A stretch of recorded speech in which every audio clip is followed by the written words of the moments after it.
Assalamualaikum warahmatullahi wabarakatuh.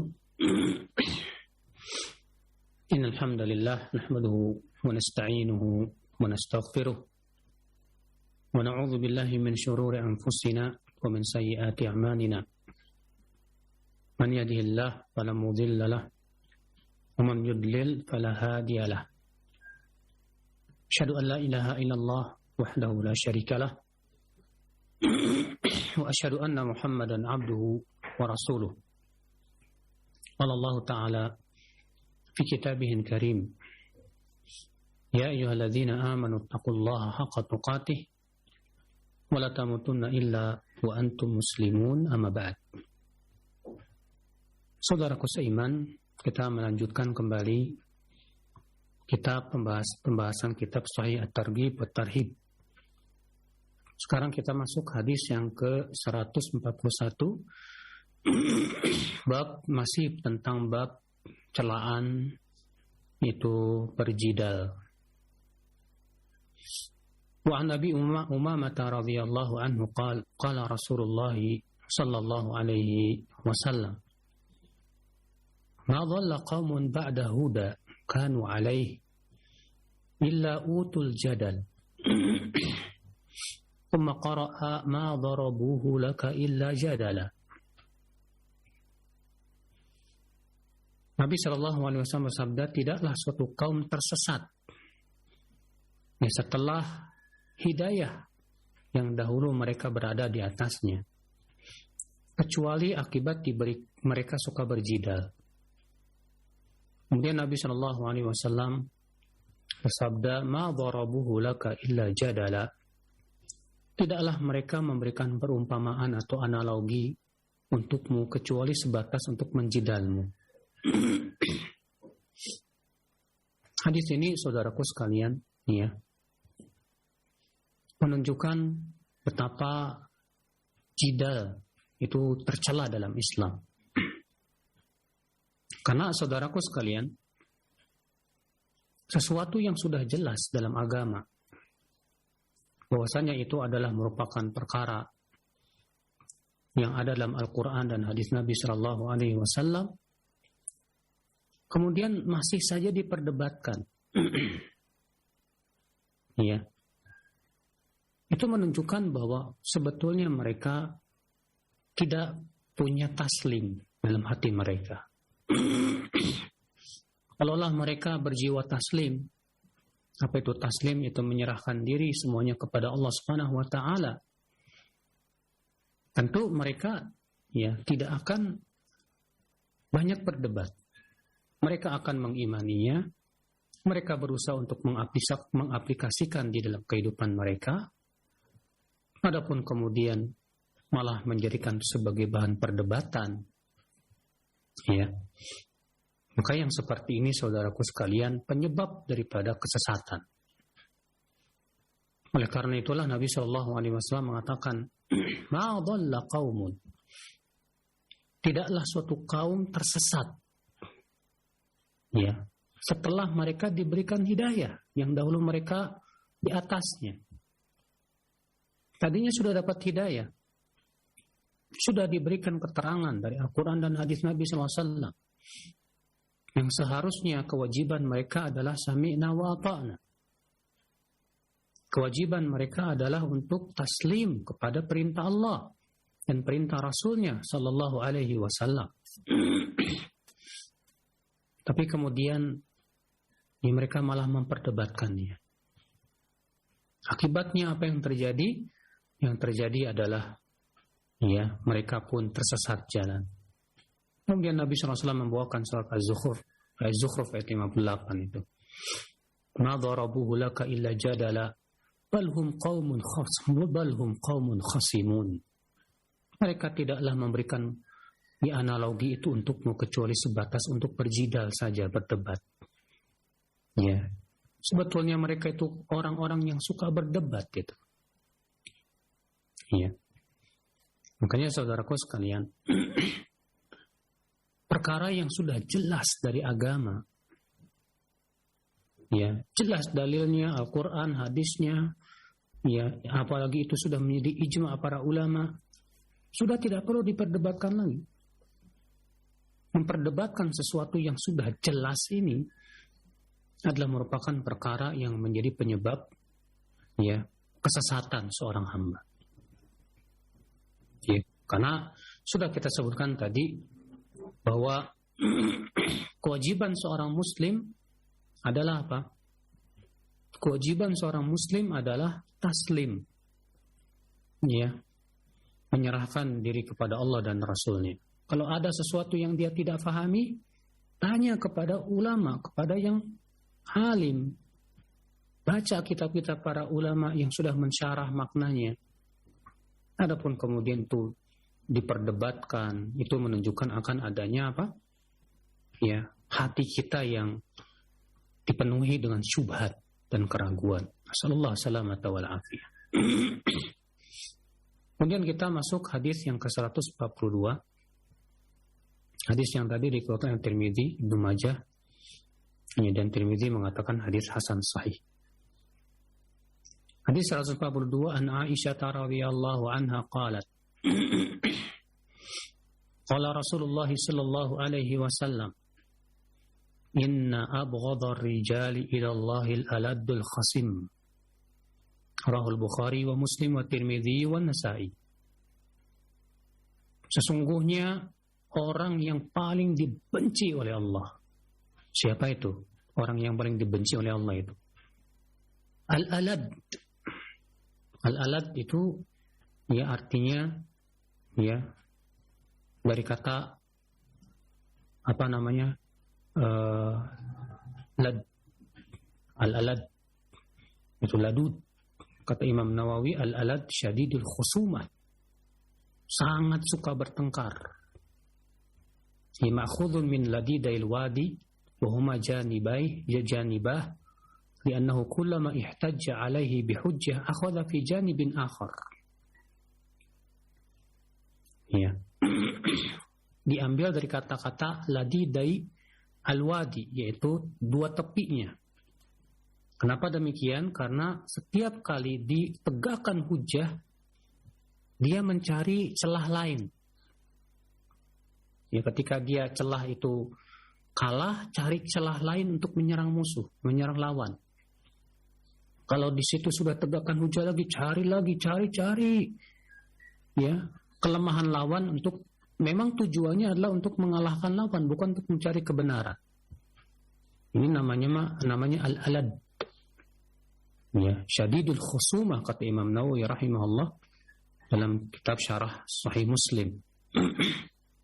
Ya, di jilid 16 halaman 219. Saudaraku sekalian, kata Nabi SAW, ya, inna abghadha rijal ila Allah, sesungguhnya orang yang paling dibenci oleh Allah ini. Kalau antum pengen tahu siapa sih manusia yang paling dibenci oleh Allah ini?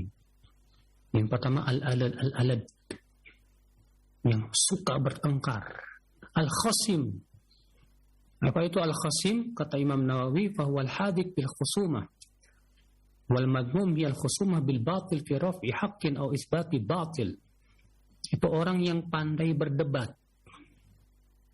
Yang tercela adalah perdebatan untuk membela kebatilan. Ya. Dan untuk menghilangkan kebenaran. Maka saudaraku sekalian, jadi ini ternyata saudaraku, ya, orang yang paling dibenci oleh Allah Subhanahu wa taala itu adalah yang orang yang senang berdebat, senang bertengkar.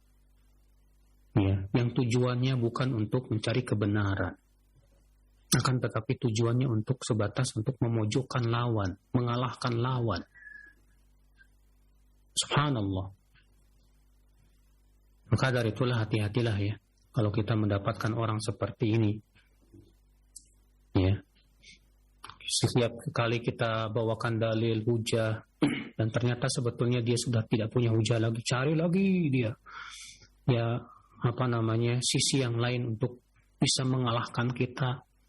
Maka kalau kita tahu tujuan dia memang mau mengalahkan, bukan mencari kebenaran, udah tinggalin aja. Nggak ada manfaatnya. Ya.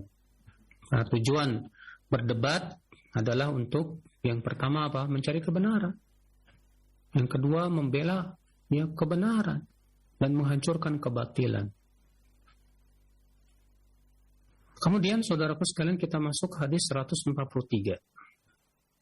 Wa an Abi Hurairah radhiyallahu anhu anna Rasulullah sallallahu alaihi wasallam qala al-mira'u fil Qur'ani kufrun. Rawahu Abu Daud wa Ibn Hibban fi sahihihi. Wa rawahu Tabrani wa ghairuhu min hadits Zaid bin Thabit. Dari Abu Hurairah semoga Allah meridainya bahwasanya Rasulullah sallallahu alaihi wasallam bersabda, al-mira' fil Qur'an, berdebat tentang Al-Qur'an itu kufrun, termasuk kekufuran. Ya. Apa maksudnya memperdebatkan Al-Qur'an itu kufur? Karena Al-Qur'an itu saudaraku tidak mungkin saling bertabrakan ayat-ayatnya. Ya. Gimana kalau misalnya ada orang memperdebatkan ayat-ayat Al-Quran? Itu menunjukkan ima yang pertama. Dia meragukan akan bahwa Al-Quran itu tidak saling bertabrakan. Atau yang kedua, karena kebodohan dia. Atau yang ketiga, memang mengikuti hawa nafsu dan ingin membela kebatilan. Berkata Al-Imam Al-Munawi menjelaskan hadis ini, al-muradu bil-khawd fihi bi annahu muhdath aw qadim wal mujadalah fil ay al-mutashabihah al-muaddi dhalika ila al-juhud wal fitan wa iraqati dima. Yang dimaksud di sini yaitu memperdebatkan apakah Al-Qur'an itu muhdath atau qadim, ya. Lalu memperjidalkan tentang ayat-ayat mutasyabihah yang menyebabkan akhirnya munculnya fitnah, bahkan pertumpahan darah. Ya. Saudaraku sekalian, azani Allah wa iyyakum. Maka di sini Nabi Shallallahu Alaihi Wasallam menganggap bahwa al-mira' fil Quran, ya, berdebat tentang Al-Quran ini termasuk kufur. Kecuali kalau memang kita berdebat dengan orang yang tidak beriman kepada Al-Quran untuk menegakkan kebenaran dan membuktikan akan kebenaran Al-Quran. Ya, dengan hujah-hujah yang sangat kuat sekali. Maka kalau memang perdebatannya tujuannya untuk membela kebenaran, menegakkan kebenaran, nggak masalah. Baik, kita masuk ke yang kitab yang baru, itu Kitabut Thaharah, kitab bersuci. Ya, bersuci, saudaraku sekalian, ada dua macam. Ya, mensucikan hati dan mensucikan badan. Dan tentunya mensucikan hati sesuatu yang sangat diperhatikan dalam Islam. Sebagaimana halnya juga mensucikan badan. Bahkan kesucian hati itu adalah segala-galanya. Namun tentu yang diinginkan oleh beliau di sini adalah kesucian badan. Ya. Dan taharah dengan makna kesucian badan itu artinya raf'ul hadas wa izalatul khabath. Itu menghilangkan hadas. Hadas itu ya seperti buang air kecil, buang air besar. Itu hadas kecil, ya. Demikian pula keluar angin dari dubur kita, itu hadas kecil. Ada juga hadas besar seperti haid, nifas, demikian pula ya bersetubuh. Nah, ini yang mewajibkan mandi. Kalau hadas kecil mewajibkan wudu. Kemudian wa izalatul khabath, dan menghilangkan khabath, itu najis. Ya. Kita tidak akan membahas tentang masalah fikihnya karena kitab At-Targhib wa Tarhib tidak sedang membicarakan fikih. Akan tetapi At-Targhib wa Tarhib, kitab yang sedang kita bahas ini, ya, lebih membicarakan tentang yang berhubungan dengan targhib dan tarhib. Itu keutamaan-keutamaannya serta ancaman-ancamannya.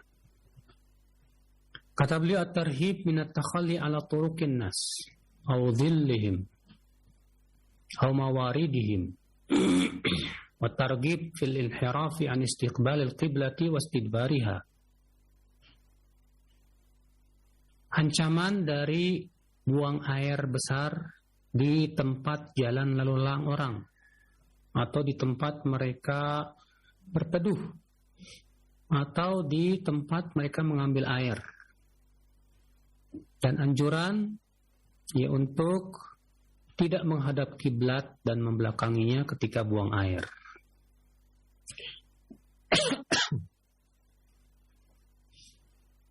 Hadis 145, yang di sini beliau akan menyebutkan tentang yang berhubungan dengan adab yang buang air ya. Itu tidak boleh buang air di tempat-tempat yang dibutuhkan oleh manusia, nggak boleh. Kenapa? Karena yang seperti ini bisa mendatangkan laknatnya manusia kepada kita, yang menyebabkan akhirnya ya manusia mendoakan keburukan kepada kita. Na'udzubillah, jangan sampai seperti itu tentunya. Hadis 145 An Abi Hurairah radhiyallahu anhu anna Rasulullah sallallahu alaihi wasallam qala ittaqul la'inain. Qal wa man la'inan ya Rasulullah? Qal alladhi yatakhalla fi turuqin nas aw fi dhillihim. Rawahu Muslimun wa Abu Dawud wa ghairuhuma.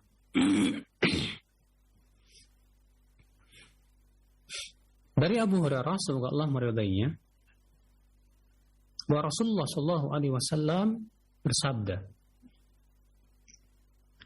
jauhi oleh kalian al-la'inain. Apa yang dimaksud dengan al-la'inain? Ya, yaitu dua perkara yang bisa menyebabkan orang melaknat kita. Ya, orang mendoakan keburukan buat kita. Lalu para sahabat bertanya, apa itu hai Rasulullah? Dua perkara yang mendatangkan laknat manusia kepada kita. Kata Rasulullah SAW, yaitu yang buang air di tempat orang berlalu lalang atau di tempat mereka berteduh. Dari Muslim dan Abu Daud dan yang lainnya. Subhanallah, inilah ya bagaimana Islam membimbing kita, ya, agar kita tidak mengganggu kepentingan orang banyak. Sesuatu yang sifatnya itu dibutuhkan oleh banyak orang, kepentingan umum, ya, tidak boleh kita ganggu dengan kita berak di situ, ya, buang air di situ. Maka kalau misalnya ada orang mendoakan keburukan untuk kita gara-gara itu, ya jangan salahkan kecuali diri kita sendiri. Ya, karena kenapa? Karena itu hak mereka, saudaraku. Itu hak mereka. Jalan-jalan yang sangat dibutuhkan oleh mereka untuk berlalu lalang. Tempat-tempat berteduh yang sangat mereka butuhkan untuk berteduh dari teriknya matahari untuk istirahat. Kamu malah buang air di situ. Maka jangan salahkan. Kalau orang-orang mendoakan keburukan buat kamu, yang salah kamu, bukan mereka. Ya. Maka saudaraku sekalian, ya. Oleh karena itulah setiap perkara-perkara atau ya sesuatu tempat yang itu menjadi tempat yang sifatnya umum dibutuhkan oleh orang, seperti jalan untuk berlalu lalang, ya, tidak boleh kita ganggu. Kadang ada pedagang kaki lima, ya, mempersempit jalan, akhirnya membuat macet jalan. Maka kalau misalnya Pemda setempat, ya, merapihkan pedagang kaki lima, ya, mengusiri mereka, itu sudah hak mereka. Karena masalahnya itu jalan-jalan ya memang dipergunakan untuk apa? Lalu lalang. Dan dibutuhkan untuk lalu lalang. Maka dari itulah saudaraku sekalian, ya, hadis ini menunjukkan hendaklah kita menjauhi semua perkara yang menyebabkan orang-orang mendoakan keburukan buat kita. Ya. Hadis ke-146 juga sama. Wa an Mu'adz bin Jabal radhiyallahu anhu qala qala Rasulullah sallallahu alaihi wasallam ittaqul mala'ina thalath al-baraza fil mawarid wa qari'at at-turuq wadh-dhill. Rawahu Abu Daud wa Ibnu Majah. Kilahuma an Abi Sa'id al-Himyari an Mu'adz. Wa qala Abu Daud wa huwa mursal. Yani anna Abu Sa'id lam yudrik Mu'adzan. Dari Mu'adz bin Jabal, semoga Allah meridainya, ia berkata, Rasulullah SAW bersabda, jauhi oleh kalian tempat-tempat yang mendatangkan laknat. Ya, maksudnya menyebabkan kita dikutuk oleh orang-orang. Itu 3 tempat ini adalah yang pertama, yaitu berbuang air besar di tempat-tempat orang mengambil air, al-mawarid, mata air dan yang lainnya. Waqari'atit turuq, yaitu di tengah jalan orang untuk berlalu lalang. Wadhil, dan tempat orang berteduh. Dikeluarkan Abu Daud dan Ibnu Majah, dan keduanya dari hadis Abu Sa'id al-Himyari dari Mu'adz bin Jabal. Tapi Abu Daud mengatakan mursal, artinya Abu Sa'id tidak bertemu dengan Mu'adz. Akan tetapi hadis sebelumnya menguatkan hadis ini sehingga menjadi hasan li ghairihi. Kemudian beliau membawakan hadis ke-147 juga sama. An Ibnu Abbas radhiyallahu anhu qala sami'tu Rasulullah sallallahu alaihi wasallam yaqul ittaqul mala'in ats-tsalath. Qila wa mal mala'in ats-tsalath ya Rasulullah? Qala an yaq'uda ahadukum fi dhillin yastadhillu bih aw fi tariqin aw fi naq'i ma'in. Jauhi oleh kalian 3 tempat yang mendatangkan laknat manusia. Lalu ditanya, wahai Rasulullah, apa 3 tempat itu? Yaitu seseorang buang air di tempat orang berteduh, atau di jalan orang lalu lalang, atau di mata air yang dibutuhkan orang. Iya. Ini semua menunjukkan, saudaraku sekalian, betapa Islam itu agama yang sangat menjaga perasaan orang lain. Iya. Agama yang melarang kita untuk mengganggu kepentingan orang lain, walaupun dengan cara buang air. Maka bagaimana kalau itu yang lebih dari itu, seperti membom misalnya, lebih dilarang lagi dalam Islam. Ya. Kalau buang air di tempat-tempat yang dibutuhkan oleh orang, di tempat-tempat yang sifatnya umum seperti itu saja dilarang oleh Islam. Bagaimana dengan yang lebih besar dari itu, saudaraku sekalian? Azani Allah wa iyyakum. Hadis 148, wa an Hudzaifah ibn Usaid anna an-nabiy sallallahu alaihi wasallam qala man adha al-muslimina fi turuqihim wajabat alaihi la'natuhum. Rawahu At-Tabrani fil Kabir bi isnadin hasan. Siapa yang menyakiti kaum muslimin di jalan tempat berlalu lalang mereka, wajabat alaihi la'natuhum, maka mereka akan terkena laknat ke mereka. Ini menunjukkan, mendoakan kejelekan terhadap orang seperti ini enggak masalah, diizinkan dalam syariat. Ya. Karena Nabi mengatakan demikian, dia akan terkena laknat mereka, dan Rasul tidak mengingkari. Ya. Bagi mereka yang mengeluarkan hadas atau berak, ya, buang air besar di tempat lalu lalang orang, ini saja boleh didoakan keburukan. Gimana dengan orang yang berbuat ihdas dalam agama, saudara? Yang mereka merusak agama dengan pemikiran, ya, merusak agama dengan celaan dan hinaan, ya, menghina Islam dan yang lainnya.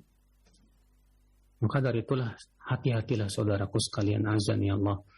Karena kalau kita sudah didoakan oleh kaum muslimin, ya, bagaimana nasib kita kalau ternyata doa mereka didengar oleh Allah Subhanahu wa taala. Nasallallahu salamata wal afiyah.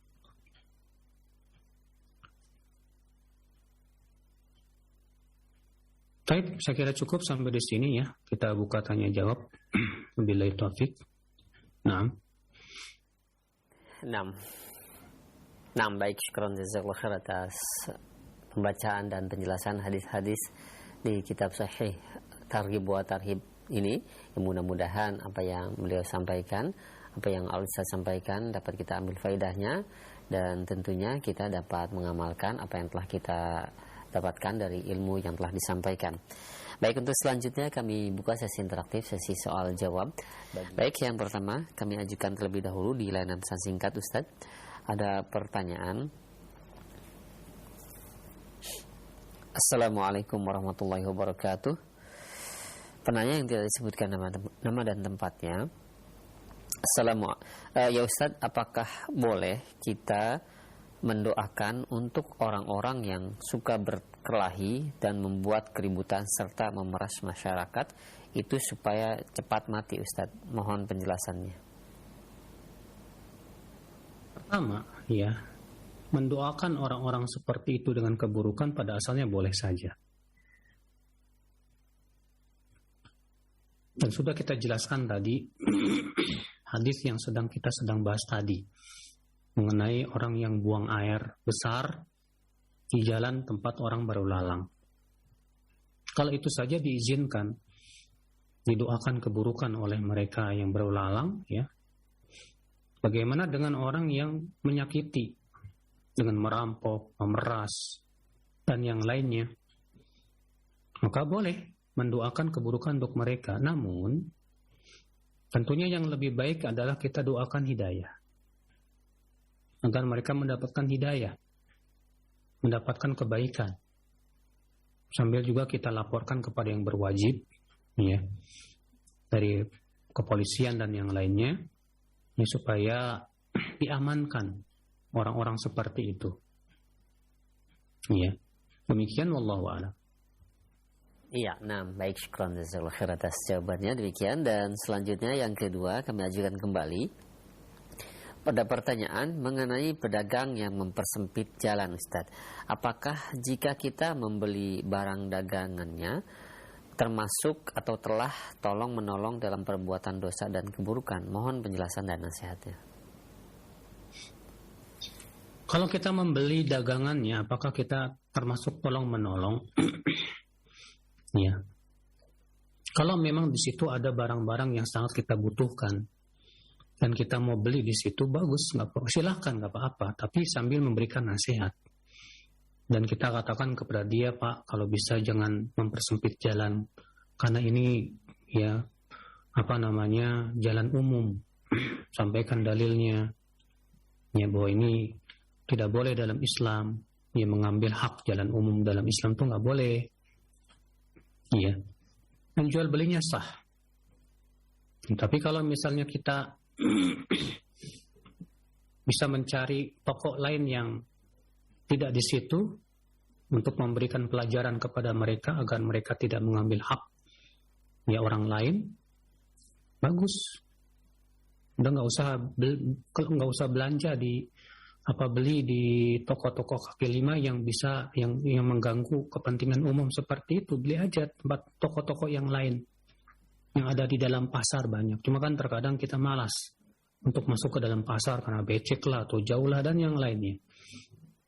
Iya. Demikian wallahu a'lam.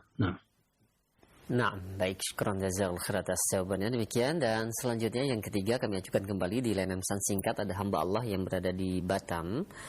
Ya Ustaz, jika saya melihat kemungkaran lalu saya ingin mendebat untuk menunjukkan kebenaran, tapi di sisi lain saya khawatir ada hawa nafsu yang didorong oleh syaitan ketika berdebat.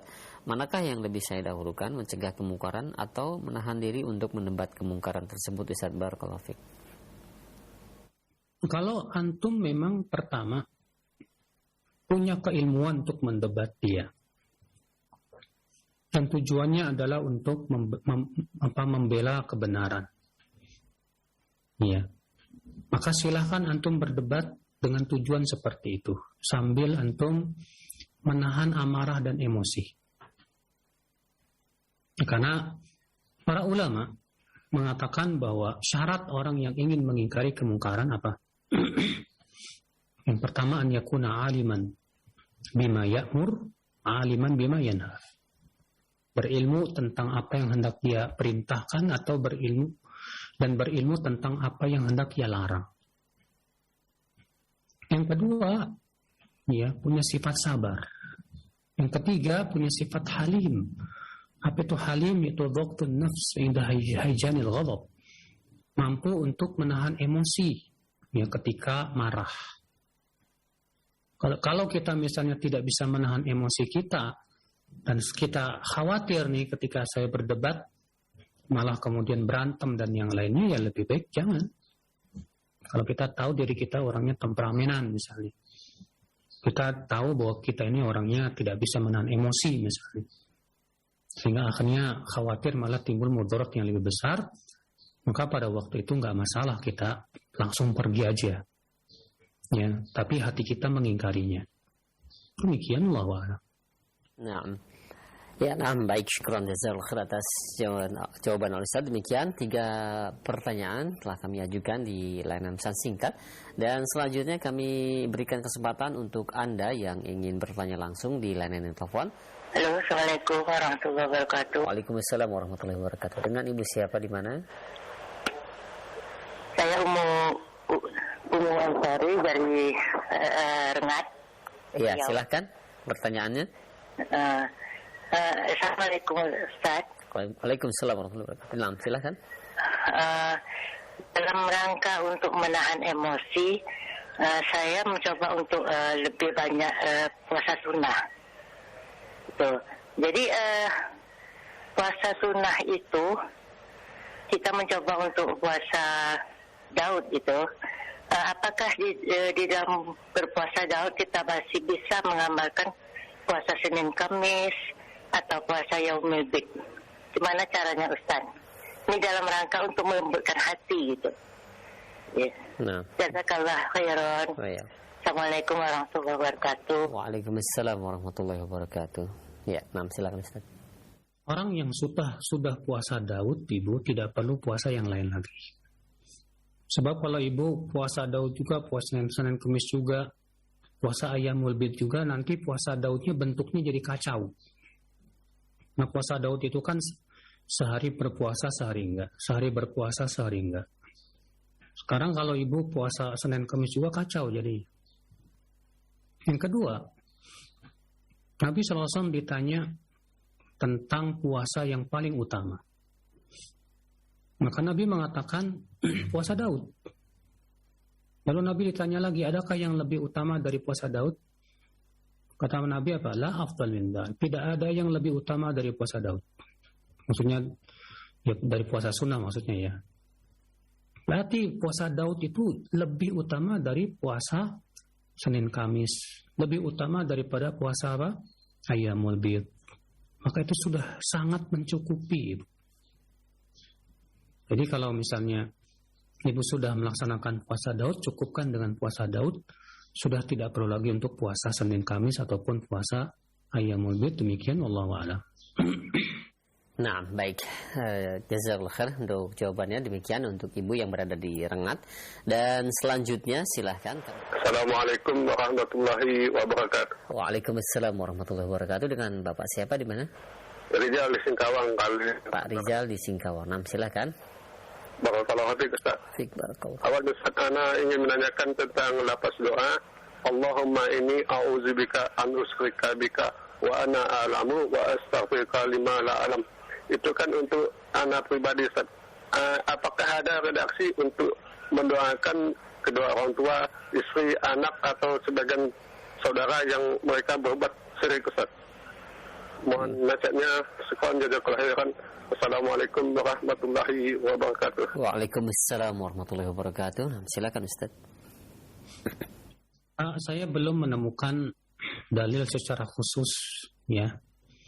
Tapi kalau kita doakan mereka secara umum dengan mengatakan, ya Allah jauhkan aku dan keluargaku dari kesyirikan, silahkan. Bukankah Nabi Ibrahim juga berdoa, Allah wajnubni wa baniya an na'budal asnam.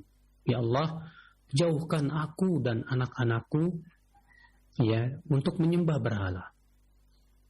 Maka kalau Bapak berdoa dengan mengatakan Allahumma jannubni wa ahli ya an na'budal asnam misalnya, ya Allah jauhkan aku dan keluargaku semuanya dari menyembah berhala, silakan. Nah, bagus sekali. Cuman tentunya bukan hanya sebatas mendoakan, Pak, tapi juga mendakwahi mereka, memahamkan mereka tentang hakikat syirik. Pahamkan dulu bahaya syirik, karena apa itu? Bahwa syirik itu membuat pelakunya kekal dalam neraka selama-lamanya. Bawakan ayatnya, bawakan perkataan ulamanya. Setelah mereka paham bahwa syirik itu bisa menyebabkan pelakunya kekal di neraka, ya, maka kemudian pahamkan apa itu syirik. Pahamkan juga jenis-jenis kesyirikan apa saja. Ya. Jadi bukan hanya sebatas mendoakan, tapi juga memahamkan mereka tentang apa itu syirik dan tauhid. Demikian, wallahu a'lam. Iya, nah baik, sekarang Rizal atas jawaban dan penjelasannya. Demikian untuk Bapak Rizal yang berada di Singkawang. Dan yang ketiga masih kami berikan kesempatan untuk Anda yang ingin bertanya langsung.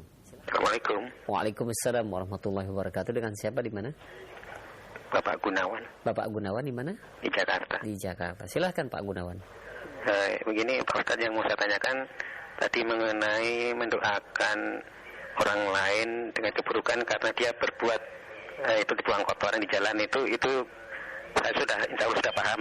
Saya yang belum paham ini Pak Ustadz, kalau ada pengurus masjid membunyikan pengeras suara dengan murotal atau apa, tapi jam 3:04 atau paling lambat itu jam 3:30, sedangkan itu azan subuh aja jam 4:45, itu 1 jam lebih mengganggu orang. Itu bagaimana kita menyikapi hal seperti itu gitu. Kita aja Pak Ustadz. Assalamualaikum. Waalaikumsalam warahmatullahi wabarakatuh. Nah, silakan Ustaz. Nah, ini juga termasuk mengganggu. Ini juga termasuk mengganggu manusia. Ya. Tapi kan itu Al-Quran. Dan terkadang yang membunyikannya tujuannya sih bagus. Tujuannya pertama ingin membangunkan orang supaya pada tahajud misalnya. Pada sholat malam misalnya. Ya kan isinya juga Al-Quran supaya mereka mau mendengarkan misalnya. Sebatas niat yang baik tidak cukup, saudaraku. Karena tidak setiap orang bisa bangun tahajud. Tidak setiap orang bisa ya mendengarkannya. Apalagi itu di jam 2:30 misalnya, atau jam 3, jam 3:30 orang ya ada yang butuh istirahat. Ada anak kecil yang butuh istirahat dan yang lainnya. Ya, tidak semua orang sehat. Tidak semua orang bisa untuk tahajud. Maka yang seperti ini jelas perbuatan ya yang tidak benar. Sebutkan dalam hadis riwayat Abu Dawud, bahwa Nabi SAW masuk ke masjid dan ternyata para sahabat masing-masing sedang sholat sunnah dan masing-masing mengeraskan bacaannya. Apa kata Rasulullah SAW? Menegur mereka. Malah ditegur oleh Rasulullah padahal yang mereka baca Al-Quran loh. Maka Nabi bersabda, ala inna kullakum munajin rabbah fala yajhar ba'dukum ala ba'din biqira'atih. Ketahuilah, kata Rasulullah, sesungguhnya setiap kalian sedang bermunajat kepada Rabbnya. Maka janganlah sebagian kalian mengeraskan bacaannya mengganggu yang lainnya. Ini dalam sholat, Pak. Sebagian mereka masing-masing semuanya sedang sholat sunnah dan masing-masing mereka mengeraskan bacaannya, akhirnya mengganggu yang lain. Berarti mengganggu orang lain dengan bacaan Al-Quran tetap tidak boleh dalam Islam. Cuma kalau orang-orang awam itu ya, kalau kita tegur malah mereka lebih marah dari kita. Dianggap kita nggak suka Al-Quran, dianggap kita memusuhi Islam, dianggap ini akibat kebodohan mereka. Ya. bahwa Islam itu tidak pernah mengajarkan kita mengganggu orang lain walaupun dengan bacaan Al-Qur'anul Karim. Wallahu musta'an. Wa'alaihi tiklan. Iya. Inilah saudaraku sekalian fenomena yang ada di negeri kita ini. Fenomena yang dilakukan oleh orang-orang yang merasa dirinya ya hebat, punya ilmu dan yang lainnya. Lalu kemudian dengan melakukan perbuatan seperti itu, tujuan mereka memang baik misalnya, tapi ternyata malah mengganggu orang. Nah, saudaraku sekalian, jadi sikap kita bagaimana? Kalau bisa kita pergi ke masjid dan memberikan nasihat, silakan. Tapi kalau misalnya kita nggak mampu, ya, coba sampaikan ke pihak DKM-nya. Atau misalnya bicarakan baik-baik dengan pihak RT dan RW setempat. Bawakan hujah-hujah, dalilnya dan yang lainnya. Bahwasanya hal seperti ini tidak benar. Ya. Ini saudaraku sekalian, wallahu a'lam. Nah. Iya, baik, sekarang jazakallahu khair atas jawaban dan nasihat Ustaz. Demikian untuk Bapak Gunawan yang berada di Jakarta. Dan selanjutnya kami ajukan kembali beberapa pertanyaan yang sudah masuk di layanan pesan singkat. Ada pertanyaan dari hamba Allah yang berada di Jawa Timur. Ya Ustaz, bagaimana jika kita hanya mengingatkan seseorang atas kemungkaran yang kita ketahui ilmunya saja, dan kita sendiri tidak melakukan hal itu, tapi untuk hal tercela lain yang masih kita lakukan, kita tidak melarangnya Ustaz, meskipun paham ilmunya, dan bagaimana dengan kondisi seperti itu Ustaz? Apakah termasuk orang-orang yang juga berbuat dosa untuk diri sendiri? Saudaraku, kalau kita masih melakukan kemungkaran, lalu ada orang yang melakukan kemungkaran di hadapan kita, kemudian kita diam dan tidak mengingkari, hanya karena kita saja masih melakukannya, berarti kita sudah mengumpulkan dua dosa. Kita sudah mengumpulkan dua dosa. Dosa yang pertama, kita melakukan kemungkaran itu. Dosa yang kedua, kita ya mendiamkan kemungkaran.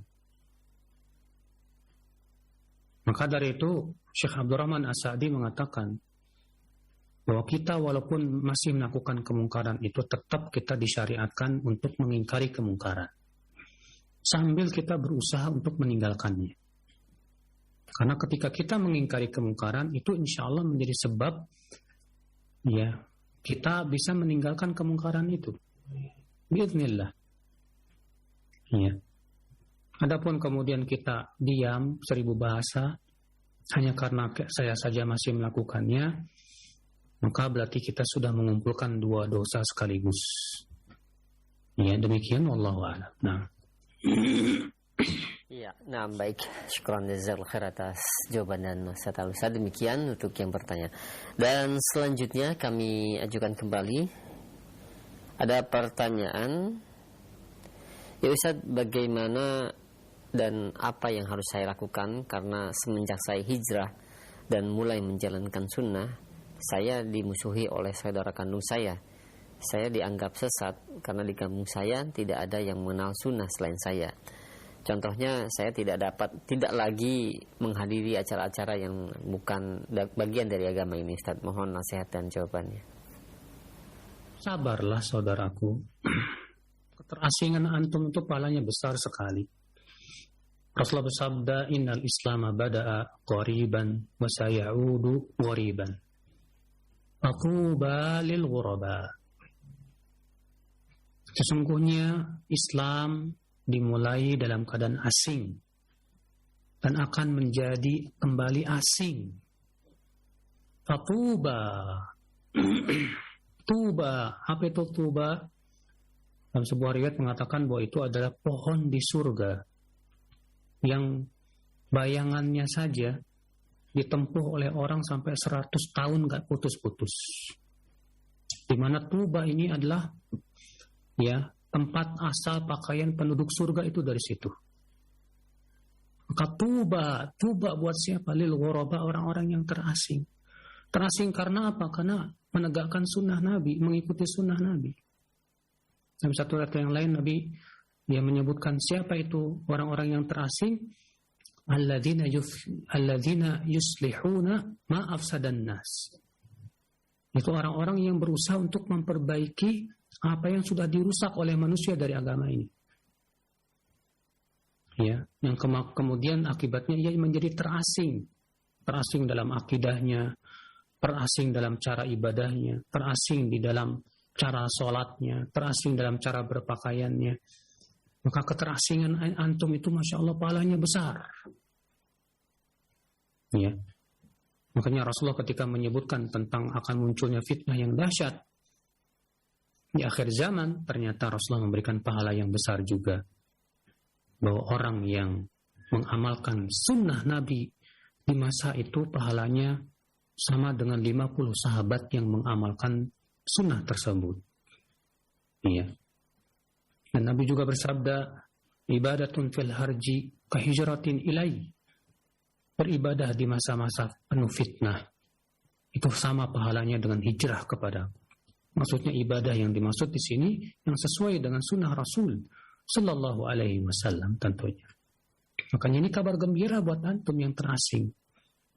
Sabar dengan keterasingan sambil terus antum terus menggali ilmu, istiqamah di atasnya, mengajak ya per orang, keluarga dan yang lainnya. Demikian Allahu a'lam.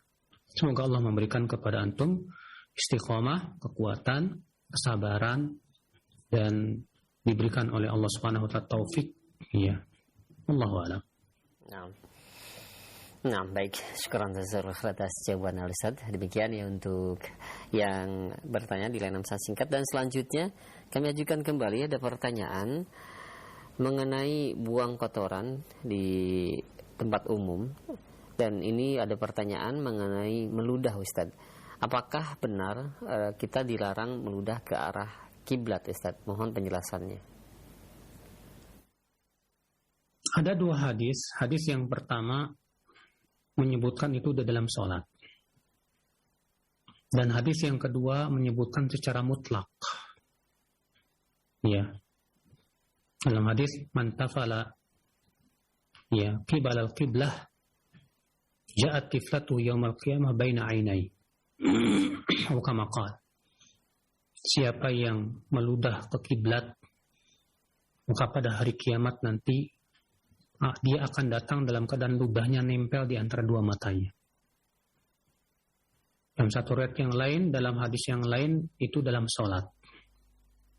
Ya, Nabi SAW melarang meludah ke arah kiblat ketika sedang sholat. Dan kaidah usul fikih mengatakan apabila hadis yang mutlak dia bertemu dengan hadis yang muqayyad, ya, maka yang mutlak ini dibawa kepada yang muqayyad. Maka dari itu pendapat yang dirojihkan oleh banyak ulama, ini pendapat jumhur, bahwa larangan meludah ke arah kiblat itu dalam sholat. Ya, sementara sebagian ulama mengatakan seperti Syekh Al-Albani rahimahullah, larangan seperti ini tetap berlaku walaupun di luar sholat. Kenapa? Karena tujuannya adalah menghormati kiblat, kata beliau. Kalau kita dilarang dalam sholat, ya ketika kita dalam sholat menghadap kiblat kemudian meludah ke kiblat, karena kata beliau tujuannya ya menghormati kiblat, dan menghormati kiblat itu tidak berlaku hanya dalam sholat, kata beliau. Namun wallahu alam dalam hal ini yang rajih pendapat jumhur, karena disebutkan dalam hadis bahwa seseorang apabila sedang sholat maka Allah berada di hadapannya. Ya. Jadi bukan hanya sebatas menghormati kiblat, tapi juga ada ilat yang lainnya. Ya. Wallahu a'lam, demikian. Nah, baik, syukran jazakallahu atas jawaban Al-Ustaz. Demikian untuk pertanyaan di layanan pesan singkat, dan selanjutnya kami berikan kesempatan kembali untuk Anda yang ingin bertanya di layanan telepon. Silahkan. Halo. Ya, Assalamualaikum warahmatullahi wabarakatuh, Pak Ustaz. Waalaikumsalam warahmatullahi wabarakatuh. Dengan Ibu siapa, di mana? Mbak Allah dari Sumatera. Silahkan langsung ke pertanyaan. Ya, semoga Ustaz Badu selalu dan keluarga dilindungi selalu beri kesehatan dan kita semua keluarga. Pak Ustadz, ini saya mau nanya, nih tadi saya kurang jelas masalah puasa Daud. Puasa Daud itu kan misalnya kita melakukan besok puasa, besok enggak, hari puasa saja. Nah terus waktunya Senin saya puasa, Selasa enggak, Rabu puasa Kemis. Boleh nggak saya Kemis ini puasa sunnah Kemis, besoknya puasa Daud lagi? Nah mohon Pak Ustadz, karena pertemuannya hari-harinya itu ada sunnahnya, ada yaumidnya. Yang mana saya utamakan, memang dan utama, tapi cara pekerjaannya dengan ada ketemu waktu sunnah. Nah itu gimana Pak Ustadz? Mohon petunjuk Pak Ustadz. Assalamualaikum warahmatullahi wabarakatuh. Waalaikumsalam warahmatullahi wabarakatuh. Silakan ya. Tadi sudah ditanya juga Ibu tentang masalah ini, ya. Jawaban saya tadi adalah bahwa orang yang sudah puasa Daud tidak perlu lagi puasa sunnah yang lain. Alasannya dua. Alasan yang pertama, kalau dia puasa Daud kemudian puasa yang lain seperti puasa Senin Kemis atau Ayyamul Bid, itu bisa merusak bentuk puasa Daud itu sendiri. Yang kedua, bahwa puasa Daud itu lebih utama daripada puasa Senin Kemis. Ya, puasa Daud itu lebih utama daripada puasa Ayyamul Bid. Bahkan sudah saya sebutkan tadi hadisnya bahwa Nabi SAW ditanya, adakah puasa yang lebih utama dari puasa Daud? Nabi mengatakan, la afdal min dzalik. Tidak ada yang lebih utama dari itu. Berarti kita sudah mengamalkan puasa yang paling utama di sisi Allah, itu puasa Daud. Ya demikian Bu, wallahu a'lam. Nah, baik. Terima kasih banyak atas jawaban Ustaz, jazakallahu khair. Dan silakan, masih kami berikan kesempatan untuk Anda yang ingin bertanya di layanan telepon. Assalamualaikum warahmatullahi wabarakatuh. Waalaikumsalam warahmatullahi wabarakatuh. Dengan Ibu siapa, di mana? Dari Ana dari Lampung. Iya, silakan langsung ke pertanyaan Ibu. Bismillahirrahmanirrahim. Semoga Ustaz dalam lindungan Allah Subhanahu wa taala. Ana ingin bertanya, kalau saat ini rumah tangga ditakdirkan Allah terjolimin sama suami, Ana dipoligami. Namun anak kini merasa sudah mendekatkan diri ke Allah, memohon pertolongannya. Alhamdulillah, Ana sekarang diringankan beban Ana karena Ana mempunyai suami bermaksiat merokok. Namun itu selalu tanggung jawab Ana untuk menyediakannya. Ana tidak dinafkahi. Namun kini dia. Jadi pertanyaannya pulang. Ibu, mohon maaf, tidak usah ya, di aib-aibnya sudah. Ana mau tanya dia, kalau dia sudah pulang ke tempat keluarganya, Ana bersyukur, Ana tidak mengurus dia lagi gitu. Apakah Ana berdosa ya Ustaz? Nah, baik, itu saja ya. Berbakti lagi seperti kemaksiatannya gitu. Baik. Ya, cukupkan pertanyaannya. Yang silahkan Ustaz. Kemaksiatan yang Ibu sebutkan dari suami itu merokok. Ya, hanya karena dia merokok, yang kedua dia poligami, lantas Ibu tidak mau lagi melayani dia. Berarti dalam hal ini yang paling besar dosanya siapa? Suami atau Ibu? Jawab Ibu. Ya. Betul memang suami bermaksiat itu rokok. Tapi Ibu bermaksiat tidak mau melayani suami, dan Ibu sudah meninggalkan kewajiban seorang istri kepada suami. Soal maksiat suami itu antara ia dengan Allah. Itu merokok tadi. Ya. Tapi maksiatnya Ibu adalah kepada suami dengan tidak mau melayaninya. Maka Ibu, maksiat suami dengan cara merokok jangan dibalas dengan maksiat Ibu, ya, yang tidak mau melayani suami. Berikan nasihat kepada dia dan jelaskan kepada dia tentang bahayanya rokok untuk kesehatan. Kalau bisa, ya, ada dokter yang menasihati dia bahwa rokok itu bukan hanya merusak orang yang merokok, tapi juga orang lain, dan memberikan mudarat kepada orang lain itu hukumnya haram. Ya. Maka Ibu tetap berusaha melayaninya dengan baik, dan sambil Ibu terus memberikan nasihat diperdengarkan ya, radio, kajian ya, supaya lama-lama suami mau meninggalkan rokoknya itu. Adapun masalah dia poligaminya, dia sudah melakukan sesuatu yang diizinkan oleh syariat. Memang ujian terbesar bagi seorang istri adalah ketika suaminya poligami. Ya, ketika suaminya poligami, inilah memang ujian yang paling berat buat para istri. Namun ketika seorang istri berusaha untuk sabar dan menerima ketentuan Allah dan menerima syariat Allah Subhanahu wa taala, karena suami sudah melaksanakan sesuatu yang diizinkan oleh syariat. Secara syariat dia tidak berdosa hanya karena dia menikah lagi. Yang berdosa itu kalau dia menyia-nyiakan ya istrinya, kalau dia akibat dari poligami kemudian dia sia-siakan istri pertamanya misalnya. Atau dia tidak adil dalam pembagian malamnya misalnya, maka ini dosa buat dia. Adapun tapi bukan menjadi poligaminya, bukan menjadi alasan kemudian seorang istri ya untuk memaksiati suami dan tidak mau melayaninya. Sabarlah, ya insya Allah bersabar di dunia ini banyak manfaatnya, besar pahalanya. Wallahu a'lam. Nah, baik. Syukran jazakallahu khair atas jawaban Ustaz. Demikian untuk yang bertanya. Dan selanjutnya masih di layanan telepon kembali. Ya, halo. Assalamualaikum warahmatullahi wabarakatuh. Waalaikumsalam warahmatullahi wabarakatuh. Dengan siapa di mana? Kadan dari Cianjur. Ya, silakan langsung ke pertanyaan Pak Kadan. Ya, Pak Ustaz, begini, kalau misalkan ada anak yang belum balik meninggal dunia, Ustaz, apakah kita disurahkan mendoakannya? Dan kalau misalnya disurahkan doa apa, sedangkan kan belum pernah berdosa, Ustaz. Jadi doa apa kalau misalkan diperbolehkan, Ustaz? Ya, baik. Ya, Assalamualaikum warahmatullahi wabarakatuh. Waalaikumsalam warahmatullahi wabarakatuh. Nah, silakan Ustaz. Anak yang meninggal dunia, ya. Anak yang meninggal dunia tetap disyariatkan kita untuk mensolatkan jenazah.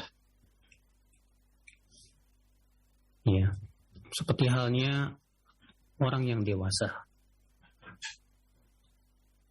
Berarti itu menunjukkan, saudaraku sekalian, bahwa karena itu disyariatkan untuk didoakan dalam sholat jenazah, ya, maka pada waktu itu menunjukkan boleh kita mendoakan seorang anak yang sudah meninggal dunia. Ya. Doa-doa di dalam sholat jenazah tentunya isinya adalah untuk mayat. Allahumma ighfir lahu warhamhu wa'afihi wa'fu anhu wa akrim nuzulahu wa wasi' madkhalahu waghsilhu bil ma'i wal thalji wal barad wa naqqihi minan khataaya kama yunaqqa thawbul abyadu minad danas. Ya. Dan boleh juga kita menambahkan dengan doa Allahumma ij'alhu dhukhran liwalidayhi wa faratan wa syafi'an mujaban. Allahumma a'zim bihi ujurahuma wa thaqil bihi mawazinahuma wa alhiqhu bi salihi salafil mu'minin. Ya. Waj'alhu fi kafalati Ibrahim alaihi salatu wassalam wa qihi bi rahmatika 'adzabal jahim. Ya, Allahumma ij'alhu dhukhran liwalidayhi. Ya Allah, jadikanlah itu sebagai dhukhran liwalidayhi. Apa itu dhukhran? Yaitu sebagai simpanan, ya, pahala buat orang tuanya. Wa faratan wa syafi'an mujaban, sebagai pendahulu dan yang kelak akan memberikan syafaat. Allahumma a'zim bihi ujurahuma, ya Allah, ya, besarkan pahala kedua orang tuanya dengan meninggalnya si anak ini. Wa thaqil bihi mawazinahuma, dan beratkanlah, ya, timbangan keduanya. Walhiqhu bisalihi salafil mu'minin, dan gabungkan dia dengan, ya, orang-orang saleh dari kalangan kaum mukminin. waj'alhu fi kafalati Ibrahim, jadikan ia dalam tanggungan Nabi Ibrahim, waqihi bi rahmatika adzabal jahim, dan peliharalah dia dengan rahmatmu dari azab neraka jahanam. Itu yang disebutkan oleh Syekh bin Baz, ya, dan beliau mengatakan itu sabit dari Nabi SAW.